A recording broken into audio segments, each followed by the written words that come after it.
Hello everyone, in this video we will learn how to remove empty row in Excel. So let's start. This is my Excel and here you can see I have a simple data and here you can see there are some empty row in this data.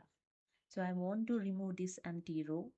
So simply select the data, drag with the mouse. Okay.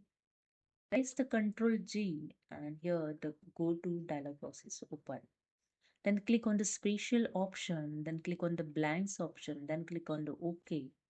And here you can see the all empty row is selected.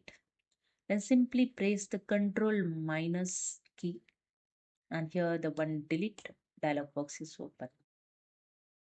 You can select the shift cell up, means selected row will delete it and the below row will shift up. Okay, so when I click the OK, you can see the row, the blank row, empty row will delete and the below row will shift up. Okay. So hope you understood. If you like this video, please subscribe. Thank you so much.